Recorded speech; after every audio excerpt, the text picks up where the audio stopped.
الله الرحمن الرحيم وبه نستعين. يا صباح الخيرات عليكم كلكم. أولا أنا اسمي أحمد كامل، ومعاكم في أولى حلقات برنامج الفندق. مش هتكلم عن نفسي كتير في الأول، هتكلم أكتر عن محتوى البرنامج اللي هقدمه. البرنامج عبارة عن كلام عن الفندق، إيه اللي بيحصل في الفندق، إيه اللي هتشوفوه معايا في الفندق. مش هتكلم في تفاصيل دلوقتي، كل اللي هقوله دلوقتي أنا ليه مش هتكلم عن نفسي، ليه مش هتكلم عن ايه خبراتي، ليه مش هتكلم عن مين انا، بعمل ايه، اشتغلت ايه في الفنادق قبل كده، ايه مؤهلاتي، ليه طالع دلوقتي اتكلم على اليوتيوب، ايه اللي انتوا هتستفيدوه من البرنامج اللي هتشوفوه ده.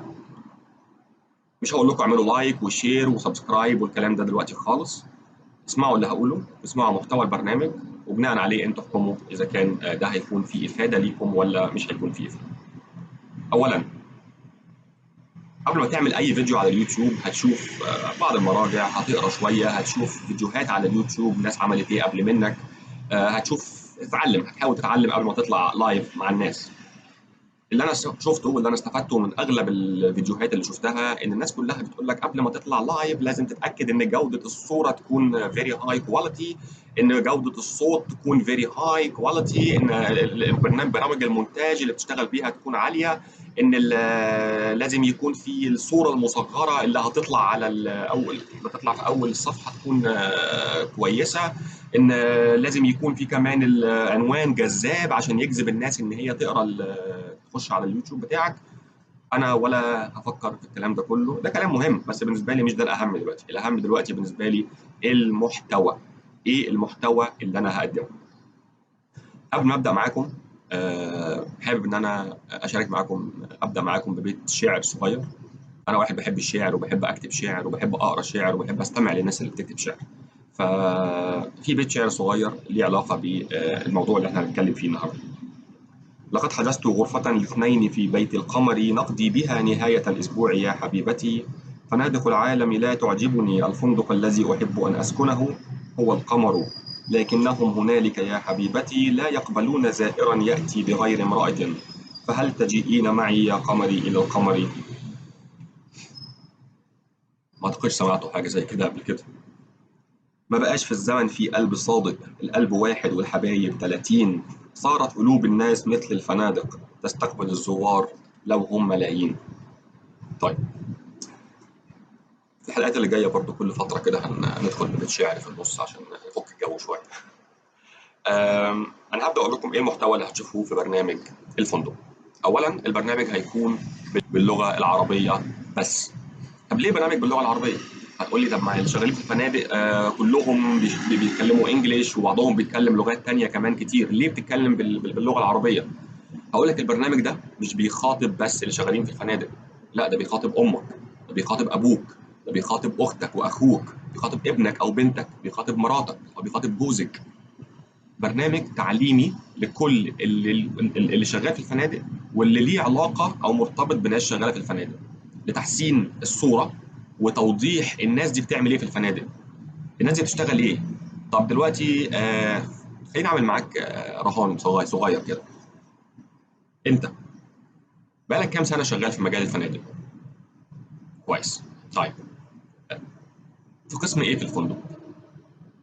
جميل جدا. في وظيفتك الحاليه بقالك قد ايه؟ جميل جدا. لو سالت امك او ابوك او امك او ابوك وظيفتك ايه بالظبط في الفندق، تفتكر هيعرف؟ اراهنك ان الاجابه من اكتر من 90% الاجابه هتكون لا. وده عن تجربه على فكره. اغلب الاهالي ما يعرفوش ابنائهم شغالين ايه في الفنادق. طب ده ليه؟ بقى الفكرة عند بعض الناس يقول لك لا الفندق ديسكو، نايت كلاب، خمرة، قمار، بنات عريانة، بنات مش مؤدبة، أجانب بيكيني وبيلبسوا لبس مش محترم، ما عندهمش دين ولا أخلاق ولا الكلام ده كله. هل هي دي الفنادق؟ طبعا لا. ودي حاجة حقيقي تزعل لما تعرف إن الصورة عند أغلب الشعوب العربية اللي ملهاش علاقة بالفنادق هي كده، الفندق بالنسبة لهم كده. اعتقد الموضوع صعب جدا، وده حاجه بجد تزعلني انا شخصيا، ان انا ابقى شغال في الفندق بقالي اكتر من 20 سنه وبعد كده اعرف ان بعض الناس لسه في الدول العربيه، امهاتنا وابهاتنا والناس اللي على راسنا من فوق كلهم، ما يعرفوش تفاصيل الناس دي بتعمل ايه. طيب anyway، انا دلوقتي مش معنى كلامي ده ان الناس دي ما تعرفش حاجه، لا، ده الكلام ده السينما والاعلام ليه جزء كبير فيه. يعني ايه السينما والاعلام ليه جزء كبير فيه؟ اقول لك يعني ايه السينما والاعلام ليه جزء كبير فيه. لما تيجي تقول لي نرجع بالزمن شويه ورا، سنه 1968 اتعمل فيلم اسمه فندق الاحلام. فندق الاحلام اكيد بيتكلم عن الفندق وايه اللي بيحصل في الفندق. فندق الاحلام كان بطوله دريد لحام وصباح. بعدها ب4 سنين اتعمل فيلم تاني اسمه فندق السعادة. أكيد ده بقى بيتكلم عن الفنادق وإيه اللي بيحصل في الفنادق وليه فندق السعادة. لا، ده بطولة أحمد رمزي ونادية الجندي وشمس البارودي وشوشو. فيلم ملوش أي علاقة بالفنادق، بالعكس ده بيشوه صورة الفنادق إن هي أماكن غير مرحب بناس محترمة كتير إن هي تخشها، وده طبعا غلط مليون بالمية. بعدها جه فيلم اسمه الفندق لعلا غانم على نفس الوتيرة، لا يمثل أي شيء بالفنادق. بعدها بكام سنة جه فيلم اسمه 5 نجوم لدولي شاهين وأحمد برادة وأحمد هارون، كذلك لا يمثل أي شيء، كلهم علاقات داخلية بالفندق، بنات مع شباب، لا خالص نهائيا.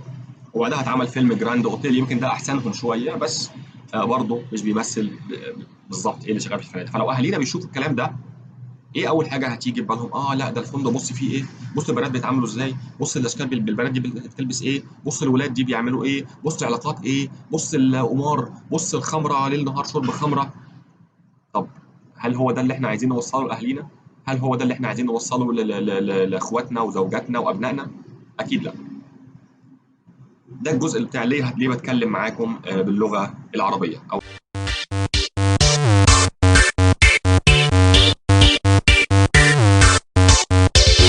الجزء اللي جاي احب اتكلم عن حاجه برضو مهمه جدا، اللي هي ليها علاقه بالفندق مدينه متكامله. الفندق مدينه متكامله، ايه الجمله دي؟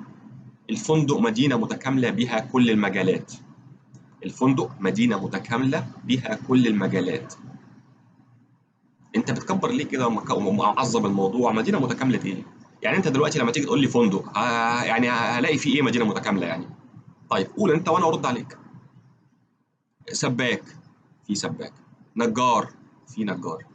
ميكانيكي، في ميكانيكي. طب ايه تاني؟ كهربائي، في كهربائي. محامي، في محامي. دكتور، في دكتور. مهندس، في مهندس. ايه ده؟ كل ده؟ طيب قبل ما اخش في التفاصيل دي واقول لك ايه الاقسام اللي موجوده في الفندق، ومين الناس اللي بتشتغل في الفندق، وايه المجالات اللي ممكن تكون موجوده معانا في الفندق، هقول.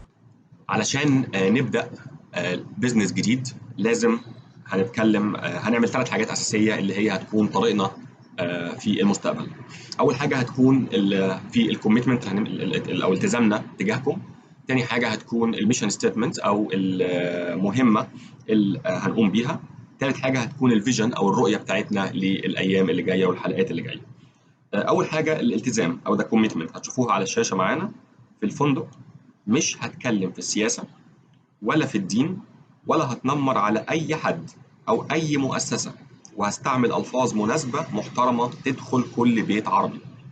تاني، يبقى الكوميتمنت أو الالتزام، التزامي تجاه السادة المشاهدين إن أنا في الفندق مش هتكلم في السياسة ولا في الدين، ولا هتنمر على أي حد أو أي مؤسسة، وهستعمل ألفاظ مناسبة محترمة تدخل كل بيت عربي. تاني حاجة the mission statement أو المهمة اللي هنقوم بيها. إفادة كل فندقي وعائلته يتواصل معنا بأي طريقة كانت، ما دامت في استطاعتنا في أي مجال داخل الفندق من معلومات وأخبار وتصحيح مفاهيم. تاني، ده ميشن ستيتمنت أو المهمة اللي هنقوم بيها. إفادة كل فندقي وعائلته يتواصل معنا بأي طريقة كانت، ما دامت في استطاعتنا في أي مجال داخل الفندق من معلومات وأخبار وتصحيح مفاهيم. آخر نقطة معانا اللي هي the vision أو الرؤية. الرؤية بتاعتنا في الفندق: نود أن نكون المنصة الأولى عربيا التي تجمع وتفيد وتنمي مهارات وتقارب كل الفندقيين العرب وعائلاتهم في خلال ال5 سنوات القادمة. مرة كمان، the vision أو الرؤية بتاعتنا في الفندق، نود أن نكون المنصة الأولى عربيا التي تجمع وتفيد وتنمي مهارات وتقارب كل الفندقيين العرب وعائلاتهم في خلال ال5 سنوات القادمة. يا رب يقدر يوفقنا ونقدر ان احنا نمشي في كل حلقاتنا اللي جايه على النهج اللي انا رسمته ده دلوقتي، اللي هو الفيجن والميشن ستيتمنت زائد الكوميتمنت. طيب نرجع للجمله اللي قلناها من شويه اللي هي فاكرينها ايه؟ قول انت كده. الفندق عباره عن مدينه متكامله. برافو عليك، الفندق عباره عن مدينه متكامله بها كل المجالات. طيب خد لك دقيقتين 3 كده اسمع بقى. اوكي، انا هبدا هديك المجالات الموجوده داخل الفندق. 1. موظف تليفونات، ويتر او نادل الطعام. عامل استقبال او موظف الاستقبال، ده غير الاستعلامات، غير حامل الحقائب، غير موظف الباركينج، ده غير الكهربائي، غير علاقات النزلاء، وطبعا عمال النظافه وتقديم الاكل في الغرف، ده غير السباك والنجار والمخازن والمشتريات، وطبعا ده غير المهندس والفني والسكرتارية وبتوع المبيعات والتسويق وقاعات الافراح، موظفين حجوزات، الغسيل والكوي، المحاسب، المراجع، الصراف، الاستلام، ده غير في جيش في المطبخ في اكتر من مطبخين على الاقل اذا كان في المطعم الرئيسي او في خدمه الغرف، زائد لو في مطاعم متخصصه كمان ليها المطبخ الخاص بيها، ده غير الجيش اللي بيشتغل في نظافه الغرف والاماكن العامه ومخازن الادوار وتلبيه طلبات الغرف من الهاوس كيبنج او نظافه الغرف، وطبعا موظفين الشاطئ والعاب الاطفال والتسليه والمساج والترفيه وبيع المنتجات لو في بعض المحال لبيع المنتجات، وطبعا ساعات حسب حجم الفندق بيكون في كلاب لاونج او مركز رجال الاعمال او باتلر سيرفيس او هي خدمه الخادم الشخصي، ده غير موظفين التدريب والصحه اللي هم الهايجين والجوده اللي هم كواليتي او كواليتي امبروفمنت، وطبعا موظفين الامن، لا ده في كمان الخياط، في موظفين السوشيال ميديا بس بيردوا على السوشيال ميديا، طبعا في الموارد البشريه اللي هم اللي بيعينوا كل اللي انا قلته ده، ومنشاه داعمه قانونيا يعني لازم محامي او منشاه قانونيه تبقى الفندق بيكون متعاقد معاها، وفي منشاه طبيه لازم بيكون في ممرض او ممرضه في الفندق، زائد بيكون في منشاه طبيه في حاله الطوارئ الفندق بيتعامل معاها، وشركه تامين اكيد طبعا شركه تامين. انا قلت المهندس، وطبعا في كمان لسه مهندس تكنولوجي او الاي تي مانجر، وطبعا قسم الايرادات وقسم الجروبات. زهقتوا ولا عايزين كمان؟ طيب انت عارف كفاية ان كل بقى. الناس اللي انا بقول لك عليها دي في فوقيهم مشرفين كتير ومساعدين مديرين ومديرين ومديرين ادارات، وفوق كل ده في البوزيشن اللي هو نائب مدير عام او بيسموه بعض الفنادق الهوتيل مانجر، ريزيدنت مانجر، اكزيكتيف اسيستنت مانجر، او دايركتور اوف اوبريشن.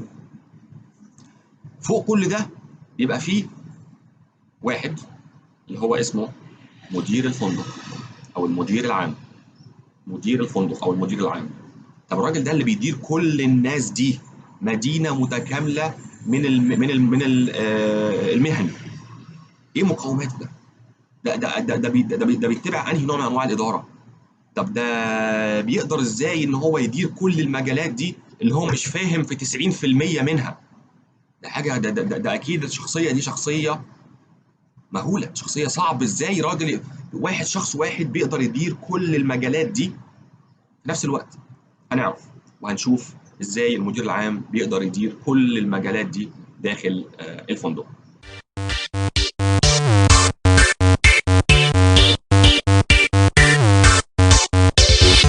قبل ما نخش في تفاصيل، قبل ما نخش في الخطوات اللي هيتقدم في البرنامج، في برنامج الفندق، عايز اقول لكم انا هتكلم في ايه؟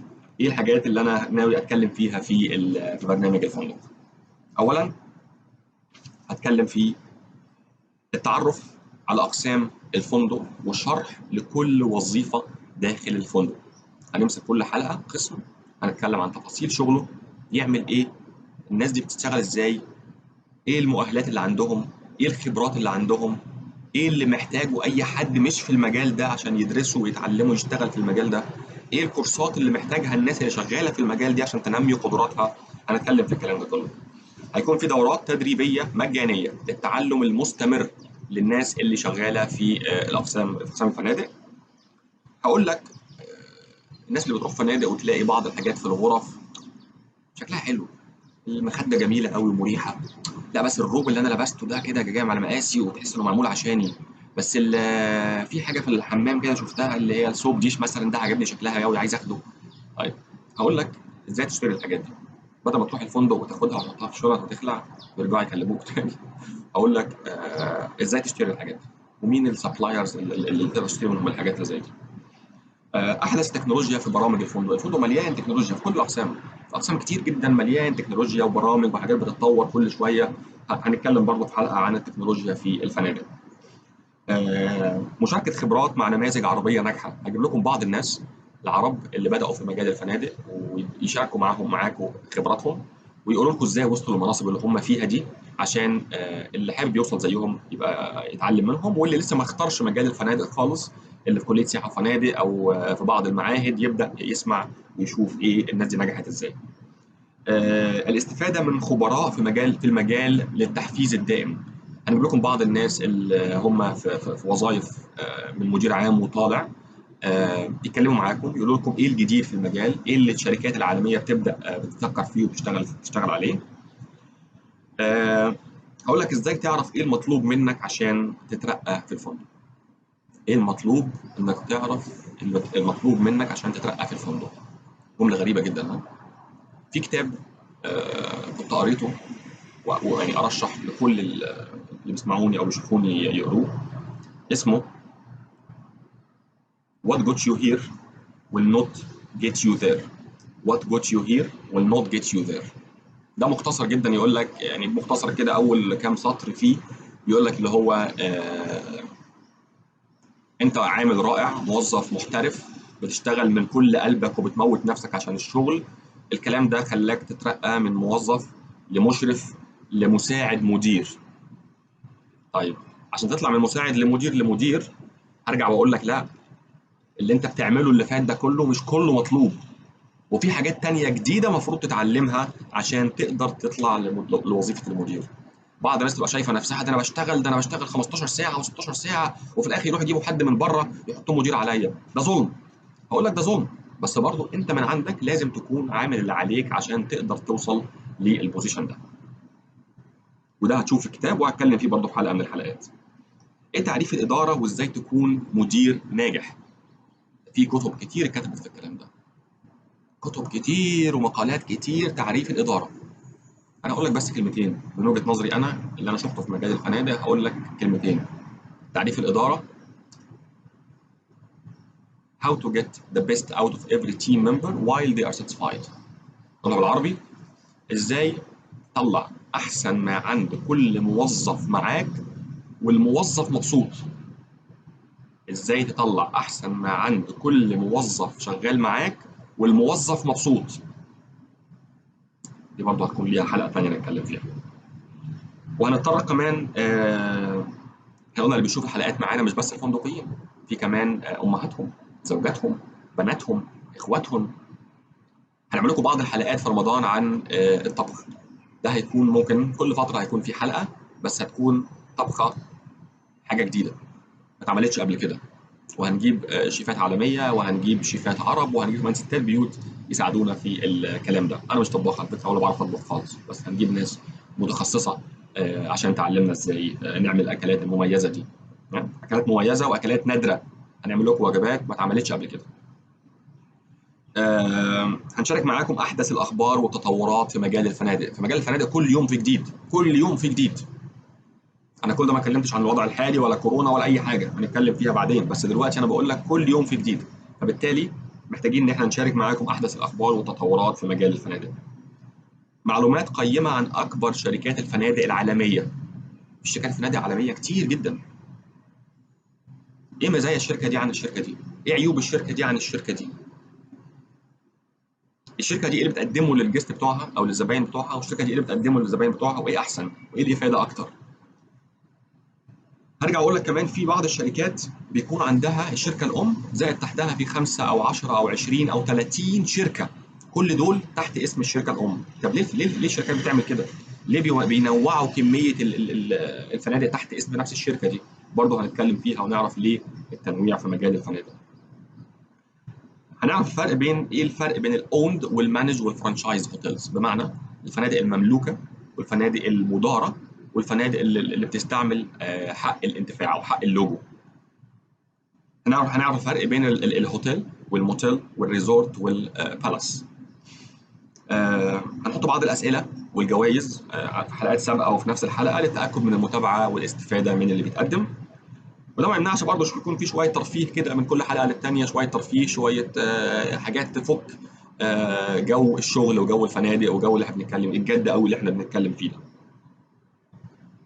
ممكن تكون في بعض العاب البلاي ستيشن، تعليم لبعض العاب البلاي ستيشن، حاجه او العاب الكمبيوتر لاخواتنا الاصغر مننا اللي هم ان شاء الله هيكونوا فندقيين المستقبل ومديرين المستقبل. وهننهي كل حلقه بمقوله او كوت، حاجه ليها علاقه باللي احنا اتكلمنا فيه او حاجه ليها علاقه بالوضع الحالي في مجال الفندقه. ده هيكون شكل البرنامج في الفندق. ده هيكون شكل البرنامج في الفندق. لو سمحتوا ابعتوا لي اقتراحاتكم، ابعتوا لي اللي انتم شايفينه في اللي انا قلته ممكن يتشال، وايه اللي شايفينه ممكن اضيفه عن اللي انا قلته، وانا تحت امركم، وهعمل ما بوسعي عشان اقدر اقدم لكم احسن محتوى، احسن معلومات، احسن جوده ان شاء الله في الفندق.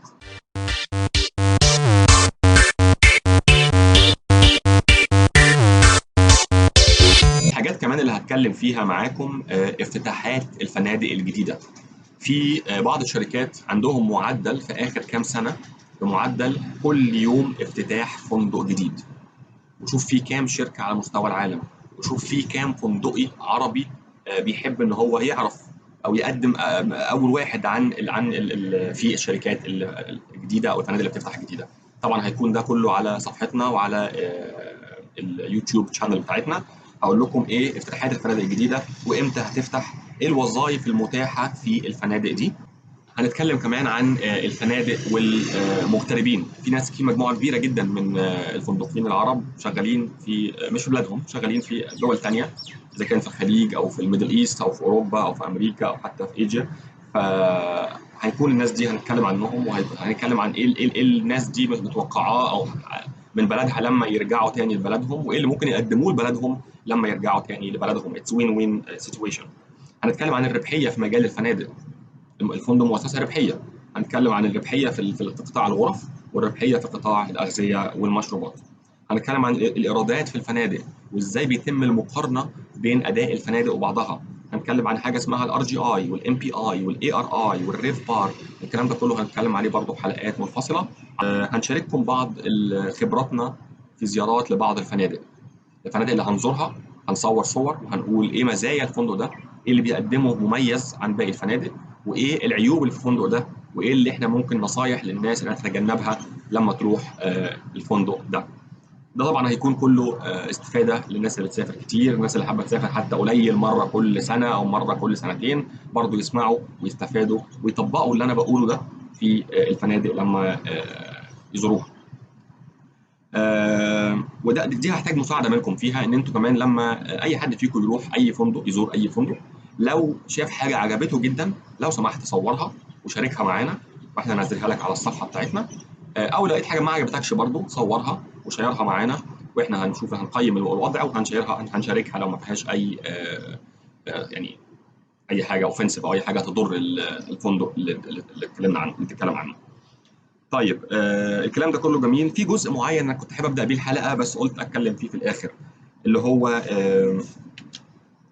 الفندقي ده واحد بيكون شغال، الناس اجازات في الويك اند في الاعياد هو شغال، الناس اجازه بتشتغل مثلا من 9 ل 6، لا 9 ل 6 انت بتشتغل 9 ساعات، لا انت اكيد في المجال الغلط، ده مش مجالك.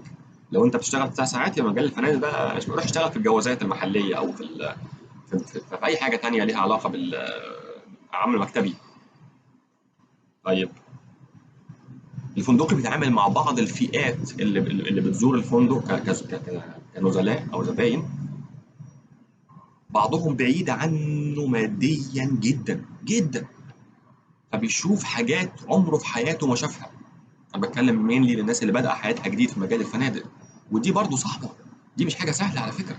انت مش بتشوف حاجه في التلفزيون ولا في فيلم، انت بتتعامل لايف مع فئه انت بعيد عنهم قوي.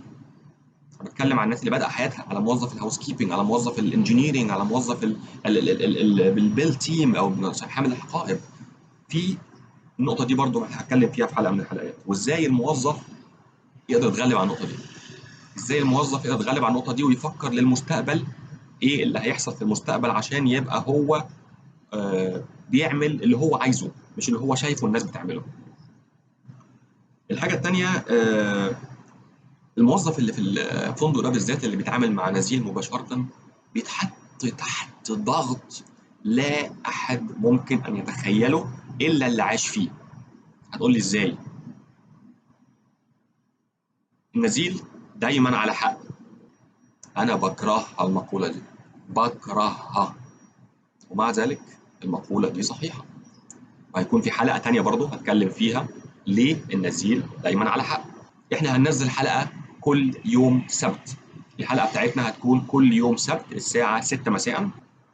الناس بتتكلم عن الجيش، بيتكلم عن الجيش الابيض اللي هم الدكاتره طبعا اللي ربنا يكون في عونهم وشايلين بلاوي في راسهم الايام دي. في كمان الفندقيين، ناس شغاله، ناس شغاله بتتعامل مع ناس بتيجي باسبوراتها بايديهاتها بكريدت كارد، بتوصلهم بيستعملوا قلم واحد. الناس دي برضو في خطر، اللي شغال منهم في خطر، واللي مش شغال منهم برضو في خطر. اللي شغال منهم معرض حاطط نفسه في قدام جنسيات مختلفه، ناس بتسافر وبتيجي لبعض الدول اللي فيها سفر، وفي نفس الوقت الناس اللي مش شغاله منهم بتتدمر ماديا واقتصاديا. فبالتالي الناس دي برضو تستحق الاهتمام. هتكلم في موضوع النقابه بعدين في وقتها، عشان معانا بعض الناس احنا في الجروب ان شاء الله، اصحاب قرار مسؤولين، وهيكون لينا كلام معاهم مباشره، ونعرف ازاي نقدر ان احنا نوصل لهم صوتنا. كل يوم سبت الساعه 6 مساء، كل يوم سبت الساعه 6 مساء استنوني.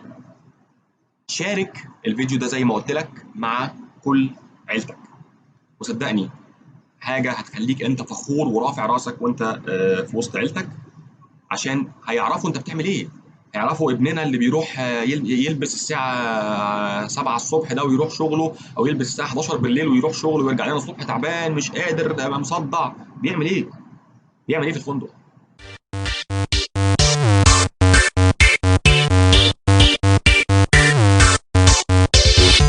انا هحطهم على الشاشه دلوقتي، ال10 خطوات دول. عايز تصورهم، عايز تكتبهم، بس لو سمحتم رجاء شخصي ان انتم تتبعوا ال10 خطوات دول بالترتيب، عشان اقدر بعد كده اقدم لكم كل جديد ونقدر نوصل للرؤيه بتاعتنا. فاكرين الرؤيه؟ ايه هي الرؤيه؟ في الفندق نود ان نكون المنصه الاولى عربيا، والتي تجمع وتثير وتنمي مهارات وتقارب كل الفندقيين العرب وعائلاتهم في خلال ال5 سنوات القادمة. طيب ايه هي ال10 خطوات؟ 1. الإعجاب بالصفحة على صفحة الفندق على الفيسبوك. تأكد زر ثانية. ترك تعليق على الفيديو برأيك في المحتوى المقدم، جيد، سيء، متوسط، بس. ثانية تانية. 3. مشاركة الفيديو على صفحة الفيسبوك الشخصية بتاعتك. هتعمل شير صفحة الفيسبوك الشخصية بتاعتك عشان الناس الكونتاكتس معاك يشوفوه. طيب 4. شير اللينك الخاص بالفيديو مع الأشخاص المهتمين. في ناس تانية أنت عارف إنهم ممكن يكونوا مهتمين بحاجة زي كده، لو سمحت شير لللينك بتاع الفيديو معاهم. الضغط على الفيديو للمتابعة والاستفادة بتفاصيل الفندق وتفاصيل الفيديو. تمام. 6. الإعجاب بالفيديو على قناة اليوتيوب لمعرفة آرائكم. على قناة اليوتيوب برضه هتحط لي إذا كنت إعجاب أو في على اليوتيوب في اللايك وفي الديسلايك. أتمنى إنك تكون برضه تحط لي أحد الاثنين حسب إعجابكم بالفندق بالفيديو بتاعي. 7. ترك تعليق على الفيديو برأيك على المحتوى المقدم، اتكلمنا في دي اوريدي. 8. الاشتراك معي في قناة اليوتيوب للاستفادة بالجديد. اشترك في قناة اليوتيوب معايا وهيجي لك كل جديد. 9. تفعيل زر الجرس على قناة اليوتيوب ليصلك الجديد، ودي حاجة يعني براحتك، عايز تعملها مش عايز تعملها دي براحتك. 10 دلوقتي ممكن تشوف الفيديو تاني وتالت ورابع وتستمع لبعض النقط اللي انت حابب تكررها او تستمعها لها اكتر من مره عشان تستفيد بيها انت واسرتك. اعمل بعض المقتطفات من الفيديو، ابعتها مثلا لحد مهتم ان انت يعرف احنا بنعمل ايه. اعتقد هنفيد ناس كتير وهنفيد نفسينا، وهنكون احنا ان شاء الله المنصه اللي بتقدم كل جديد وكل مفيد عن الفندق وعن اللي بيحصل في الفنادق. بعد كل الكلام ده انا حابب ان انا احط لكم الكوت او المقوله اللي هنهي بيها حلقه النهارده. في مقوله لوالت ديزني بيقول يا والت ديزني: The way to get started is to quit talking and start doing. The way to get started is to quit talking and start doing. الفكرة دي كانت عندي بقى لها أكتر من 3-4 سنين، بس ما كانش في وقت نهائيا إن أنا أعمل حاجة زي كده. دلوقتي في ظروف الكورونا أقدر أعمل حاجة زي كده، وقدمت لكم أول حلقة أهي اللي أتمنى من كل قلبي إنها تكون عجبتكم. الحلقة اللي جاية هتكون السبت اللي جاي الساعة 6 إن شاء الله. تجهيزات الفنادق اللي شغالة منها للكورونا. الفنادق بتعمل إيه عشان تواجه فيروس الكورونا؟ الفنادق بتعمل إيه عشان تحمي الزباين بتوعها من فيروس الكورونا؟ الفنادق بتعمل إيه عشان تحمي موظفينها من فيروس الكورونا؟ وبالتوفيق يا رب، وأتمنى الحلقة تكون عجبتهم، وإلى لقاء قريب وصباح الخيرات.